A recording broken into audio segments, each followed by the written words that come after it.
हिंदी में यूपीएससी की तैयारी से संबंधित प्रोग्राम्स को देखने के लिए सब्सक्राइब करें स्टडी IQ-IAS हिंदी। नमस्कार, बहुत बहुत स्वागत है आप सभी का स्टडी IQ-IAS हिंदी में। मेरा नाम है अतुल जैन। कोलकाता में एक महिला डॉक्टर के साथ हुए बलात्कार और हत्या के मामले के बारे में तो आप सभी को पता ही होगा। हम सभी जानते हैं कि पिछले साल ये वो मामला है जिसने देश की जो एक आत्मा है उसको झकझोर दिया। देश भर में महिलाओं की सुरक्षा के लिए और जो व्यक्ति जो भी पुरुष या जो भी अन्य व्यक्ति महिलाओं के साथ इस तरह के अपराध करते हैं उनको कठोरतम दंड देने की मांग जो है वो बार बार की गई। तो ये माफ कीजिएगा कोलकाता के आरजी कार अस्पताल में ये जो मामला हुआ था, इसमें जो व्यक्ति जो अभियुक्त पकड़ा गया था संजय रॉय, जो वहां पर एक सिविक वॉलंटियर था, जो वहां की सुरक्षा के लिए वॉलंटियर तैनात किए गए थे उनमें से एक था।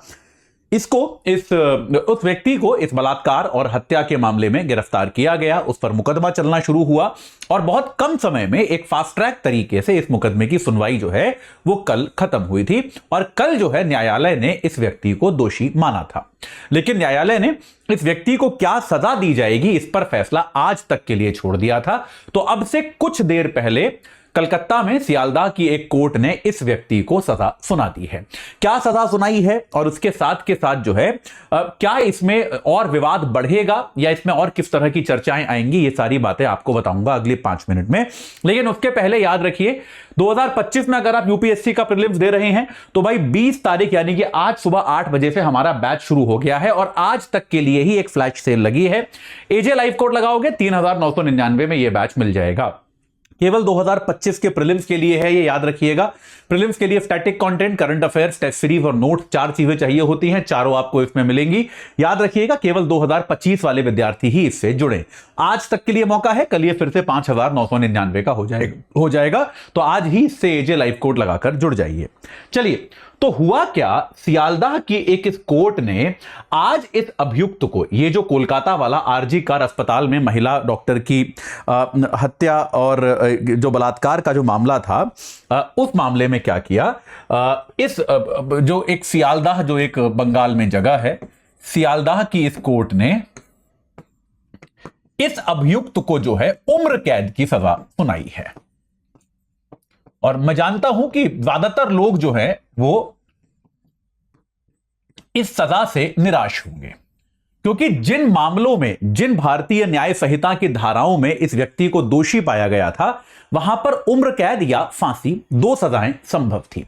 तो भारतीय न्याय संहिता के तहत जो वहां के जज थे जस्टिस अनिर्बान दास, माफ कीजिएगा, जस्टिस अनिर्बान दास ने इस व्यक्ति को उम्र कैद की सजा सुनाई और साथ के साथ राज्य सरकार को भी आदेश दिया कि विक्टिम जो है, जो पीड़िता हैं, पीड़िता के माता पिता को, उनके परिवार को 17 लाख का मुआवजा दिया जाए।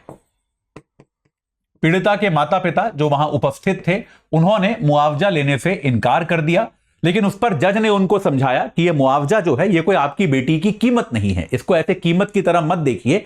भारत का जो कानून है वो कानून इस मुआवजे का प्रावधान करता है, तो कानून के तहत मैं सरकार को आदेश दे रहा हूं कि वो आपको मुआवजा दे। आप इस पैसे को खुद नहीं रखना चाहते, इसका कुछ और करना चाहते हैं, वो आपके ऊपर है, लेकिन कानूनी तौर पर यह आपका अधिकार है कि आपको यह मुआवजा मिले। तो इसको आप ऐसे मत देखिए, एक नकारात्मक दृष्टिकोण से मत देखिए कि आपकी बेटी की कोई हम जान की कीमत लगा रहे हैं, को ऐसे मत देखिए। तो मुआवजा लेने के लिए जज ने जो है उसके माता पिता को, पीड़िता के माता पिता को समझाने की कोशिश की। अब आते हैं कि उम्र कैद की सजा क्यों दी गई। याद रखिए इस मामले की जांच जो है वो सीबीआई ने की थी और सीबीआई ने ही चार्जशीट दाखिल की थी और सीबीआई ने अपनी चार्जशीट में, अपनी जिरह में भी इस व्यक्ति के लिए मृत्युदंड की मांग की थी। और अगर एकदम सच बताऊं तो मुझे ऐसा लगा भी था कि इस व्यक्ति को जो ट्रायल कोर्ट जो है, ये सेशंस कोर्ट जो है, शायद ये मृत्युदंड की सजा देगा, क्योंकि पिछले कुछ वर्षों में हमने देखा है कि महिलाओं पर जो अत्याचार होते हैं, महिलाओं के साथ इस प्रकार की यौन हिंसा के जो मामले होते हैं, और यौन हिंसा के साथ साथ यहां पर महिला की मृत्यु भी हो गई कि अगर केवल यौन हिंसा का मामला होता तो मैं एक बार को समझ सकता था कि शायद इस व्यक्ति को मृत्युदंड की बजाय उम्र कैद दिया जाता, लेकिन चूंकि महिला जो है वो, उसकी मौत भी हो गई, वो मर भी गई, तो इस कारण से मेरे विचार में, मेरे व्यक्तिगत विचार में, यह मृत्युदंड का केस बनता था। यह मेरा अपना व्यक्तिगत विचार है, लेकिन जज साहब ने जो कहा, जज साहब ने क्या कहा कि उनकी नजर में या जो साक्ष्य उनके सामने रखे गए हैं, जो सबूत उनके सामने रखे गए हैं, उनके आधार पे ये रेयरेस्ट ऑफ रेयर मामला नहीं है। ये याद रखिए, उन्होंने कहा यह रेयरेस्ट ऑफ रेयर मामला नहीं है। भारत की न्यायपालिका ने यह तय किया हुआ है कि भाई मृत्युदंड जो है हम दे तो सकते हैं, लेकिन हम रेयरेस्ट ऑफ रेयर, यानी कि बहुत ही ज्यादा कोई जिसको आप मान लीजिए अनोखा मामला हो, जिसमें मतलब जो आमतौर पे अपराध नहीं होता हो, जिस तरह का कोई ऐसा अपराध अगर किया गया है तो उस मामले में ही मृत्युदंड दिया जाएगा। लेकिन जस्टिस अनिर्बान दास जो है, उन्होंने यहां पर कहा कि यार ये वाला मामला उनके न्यायिक ओपिनियन में रेयरेस्ट ऑफ रेयर मामला नहीं है, ये जघन्य अपराध है, ये बात सही है। और इस जघन्य अपराध के लिए उन्होंने जो अभियुक्त है उसको उम्र कैद की सजा दी है, क्योंकि अगर यह रेयरेस्ट ऑफ रेयर क्राइम माना जाता तो उस केस में मृत्युदंड दिया जा सकता था। लेकिन इसीलिए जज ने क्या किया, यहां पर इस व्यक्ति को उम्र कैद की सजा दी है। यह बात स्पष्ट है कि भाई कोर्ट रूम के अंदर भी, कोर्ट रूम के बाहर भी उनके इस निर्णय का विरोध किया गया, क्योंकि बहुत बड़ी संख्या में लोग इस व्यक्ति के लिए मृत्युदंड की जो है आशा कर रहे थे कि इस व्यक्ति को मृत्युदंड दिया जाएगा, लेकिन ऐसा नहीं किया गया। इसके अलावा जो काफी सारे विरोध करता थे, यहां तक कि जो पीड़िता है उनके माता पिता भी जो हैं वो इस ओपिनियन के हैं, कि वो इस विचार के हैं कि ये जो व्यक्ति है संजय रॉय, जिसको यहां पर यह सजा दी गई है, ये इस मामले में अकेले शामिल नहीं था। एक ये बात भी जो है बार बार कही जा रही है कि ये जो मामला था, इतना जघन्य मामला कि एक सुरक्षा वाले अस्पताल के अंदर घुसकर उस अस्पताल के अंदर एक डॉक्टर के साथ बलात्कार किया गया, उस अस्पताल के अंदर एक डॉक्टर की हत्या की गई। तो इस मामले में यह संजय रॉय अकेला काम नहीं कर रहा था, उसके और भी कुछ साथ लोग थे जो शायद ज्यादा प्रभावशाली थे, ज्यादा रसूख वाले थे।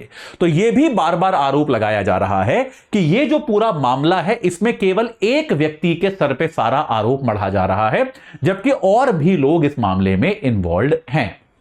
ठीक है, हालांकि यह है कि संजय रॉय ने इस पूरी सुनवाई के दौरान किसी दूसरे व्यक्ति का नाम नहीं लिया।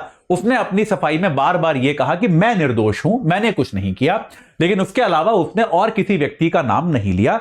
तो क्या इसमें और कोई इन्वॉल्व था या नहीं था, यह कानूनी तरीके से कोर्ट में सिद्ध नहीं हो पाया। अगर कोर्ट में सिद्ध हो पाता तो कोर्ट निश्चित तौर पे उन लोगों को भी सजा जरूर सुनाती, लेकिन ऐसा कुछ सिद्ध नहीं हो पाया। तो भारत में इस निर्णय के आने के बाद एक बार फिर से बलात्कार और हत्या के मामलों में मृत्युदंड दिए जाने की जो प्रक्रिया है, क्या उसको और ज्यादा एक तरह से हम कहें कि कठोरता से लागू करना चाहिए, इस बात को लेकर चर्चा और विवाद होना तय है। देखिए, भारत में अक्सर एक्टिविस्ट जो होते हैं वो ये मांग करते हैं कि महिलाओं के साथ यौन हिंसा अगर होती है और ऐसे मामलों में खासतौर पे अगर महिला की मौत हो जाए तो ऐसे मामलों में तो मृत्युदंड दिया ही जाना चाहिए। लेकिन जस्टिस अनिर्बान दास ने यहां पर जिस तरीके से इस मामले को रेयरेस्ट ऑफ रेयर ना मानते हुए उम्र कैद की सजा दी है, वैसे में ऐसा प्रतीत होता है कि यह मामला विवादास्पद बना रहेगा। इसको लेकर एक जो तनाव की स्थिति है वो निश्चित तौर पर बनी रहेगी।